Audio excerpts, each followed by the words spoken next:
Chers amis, bonjour. Deux événements graves se déroulent au Proche-Orient. L'un est évidemment la vague révolutionnaire qui a commencé en Tunisie et qui s'est propagée par onde de choc à travers toute la région. L'autre est l'augmentation brutale et totalement injustifiée en Israël du prix du fromage cottage. Si je les mets en parallèle, c'est parce que les deux ont impressionné mes compatriotes.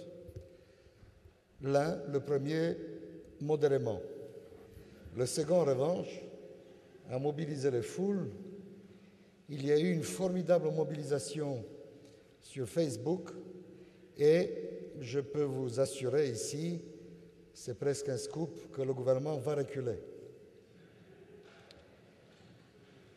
C'est moins anecdotique qu'il y paraît.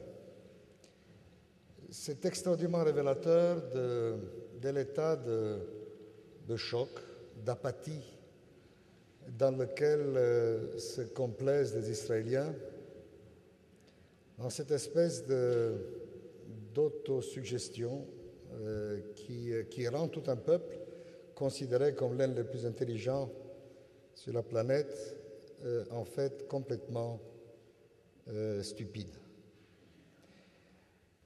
Et ce qui se passe en Israël se passe aussi largement, je crois, en diaspora, et j'ai le privilège de tenir un peu la corde par les deux bouts, puisque, citoyen israélien, j'ai eu l'occasion, vous le savez, de connaître assez bien la diaspora française, puis belge, et je fais je me livre à une espèce de va-et-vient permanent, à la fois physique et intellectuel, entre les deux tronçons du peuple juif.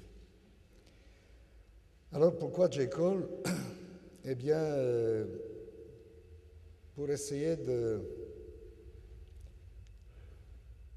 transmettre un peu ce sentiment d'urgence qui étreint des gens comme moi, qui réfléchissent à ce qui s'y passe, pour essayer d'éveiller les Juifs et les Israéliens face à une situation qui est infiniment dangereuse pour l'avenir même du peuple d'Israël. Et je le dis sans emphase aucune, et je croyais bien que je ne suis pas... Je suis quelqu'un qui déteste l'enflure, mais je pense, je pèse mes mots, que nous sommes à une croisée de chemin où l'un des chemins que nous risquons de prendre est une véritable impasse qui risque de nous conduire à une catastrophe sans nom. Alors pourquoi J. Cole? Parce que je me suis aperçu que les gens sont comme anesthésiés, qui ne se rendent pas compte. Alors si vous allez en Israël, et vous y allez souvent, je suppose, vous apercevez que tout va bien, qu'il y fait beau, que les places sont pleines, les restaurants aussi, que l'économie fonctionne. L'économie israélienne se porte plutôt mieux que les économies européennes, et qu'il y a une espèce de douceur de vivre qui, jointe à la déception récurrente face à un processus de paix qui ne tient pas ses promesses, fait que les gens vivent. Et ils vivent plutôt bien en se disant que ce qui est vaut mieux que ce qui pourrait être et qu'après tout, la situation n'est pas si mauvaise que cela. Si vous franchissez la Méditerranée, que vous venez ici par exemple, que vous allez en diaspora, eh bien, qu'est-ce que l'on constate? On constate que les gens vont en Israël, ils trouvent que la situation n'est pas mauvaise, que de toute façon, en face, c'est pas terrible. Il y a le Hamas, il y a une autorité palestinienne qui vaut ce qu'il vaut. Et il y a une espèce de discours comme ça qui fait que nous sommes prêts à faire ce qu'il faut pour la paix, mais que nous n'avons pas d'interlocuteur. Donc tout va bien, ou à peu près. Et puis on verra bien, même si ça ne va pas très bien, c'est mieux que si on faisait des gestes inconsidérés. Et de toute manière, il y a un gouvernement élu en Israël, qui sommes-nous pour lui dire ce qu'il doit faire? Ce gouvernement est légitime, il a été élu démocratiquement, et donc à lui de voir.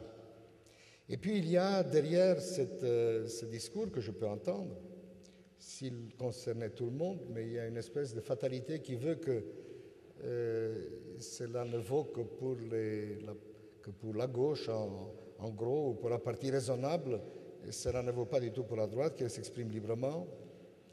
Et il y a derrière cela, donc, une espèce de sentiment très profond qui veut qu'on se range derrière le gouvernement de Jérusalem, quoi qu'il dise et quoi qu'il fasse. C'est cela la loyauté de la diaspora. La loyauté qui est largement dévoyée, qui ne consiste plus à dire nous sommes de manière inconditionnelle, absolue, totale, pour l'existence et le bien-être de l'État d'Israël, mais nous interrogeons légitimement, démocratiquement sur les faits et gestes de tel ou tel gouvernement. Non. Cette loyauté inconditionnelle au peuple d'Israël, à la survie d'Israël, à son bien-être, est conditionnée à une espèce de loyauté aveugle à tel ou tel gouvernement d'Israël, pourvu qu'il se présente comme un gouvernement nationaliste. Alors pourquoi Jacob? Pour mettre en garde l'opinion publique, et d'abord l'opinion publique juive, contre cet aveuglement.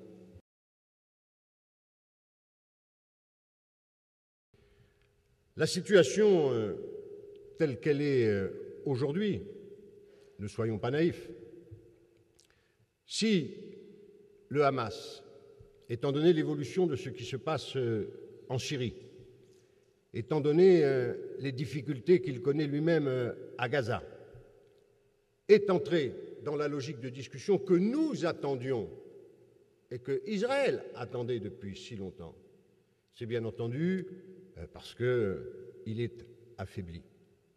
Les conditions pour la composition du gouvernement, la projection des élections, tout ça permet d'avoir un interlocuteur en face d'Israël, et nous avons assez dit pendant des années qu'une des difficultés majeures que nous avions pour retourner à la table des négociations était précisément la division des Palestiniens.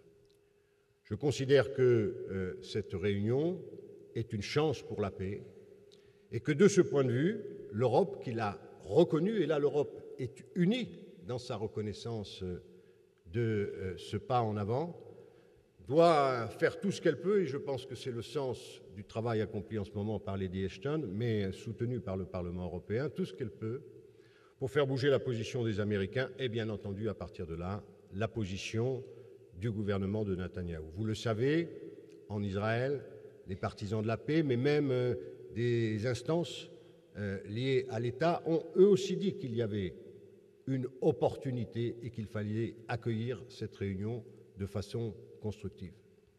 Qu'il n'y ait pas de malentendu. Personne, à commencer par le Fatah, ne propose de négocier avec le Hamas. Donc ne caricaturons pas les positions. Aucun membre du Hamas ne sera d'ailleurs dans ce gouvernement. Nous savons, nous ne sommes pas naïfs, les Égyptiens viennent de le voir, que derrière ce genre d'attitude, il peut y avoir aussi des tactiques. Et certains passages qui avaient été ouverts ont dû être fermés assez rapidement, vu ceux qui les empruntaient. Mais nous nous souvenons de la formule de Begin. La paix, elle ne se fait pas avec ses amis, elle se fait avec ses ennemis. Et lorsque nous avons posé des conditions, dont cette réconciliation, lorsqu'elles viennent, alors il faut les saluer et s'appuyer dessus. Il y a là l'espace, avant septembre, d'une avancée forte pour la négociation, le retour à la négociation et pour la paix. L'Europe, pour une fois, en dehors des aides matérielles innombrables qui sont les siennes, se mobilise diplomatiquement. C'est une bonne chose. Nous pouvons peut-être espérer que la pression de la rencontre de septembre amènera, y compris certains Palestiniens inquiets, je vous l'ai dit, évidemment Israël, si la communauté internationale se mobilise, à relancer ces négociations. Pour ce qui nous concerne, je crois, il faut dire véritablement qu'il y a là une nouveauté, que nous l'attendions depuis longtemps, que nous sommes, évidemment, je le redis, sans naïveté, mais c'est le chemin que nous avions choisi. Je vous rappelle qu'il y a un an, la question était toujours celle des préalables. Israël voulait aller à la négociation à condition qu'il n'y ait pas de préalable. Aujourd'hui, cette position est celle de l'autorité palestinienne. Mais c'est Israël qui met un préalable, s'appuyant sur la reconnaissance, la réconciliation avec le Hamas. Une négociation sans préalable, la reconnaissance de cette union, la capacité pour l'autorité palestinienne de mener cette négociation, voilà les objectifs qu'il faut se fixer pour les semaines qui viennent. Ce sont ceux de la diplomatie européenne. Conférence de Paris, bonne initiative, reprise par aujourd'hui l'Union européenne, elle aura lieu à Paris, elle aura lieu ailleurs, c'est en tout cas quelque chose qu'il faut appuyer, mais il faut appuyer en rappelant fermement que la réconciliation des Palestiniens est pour nous, Juifs, et pour Israël, véritablement une chance pour la paix.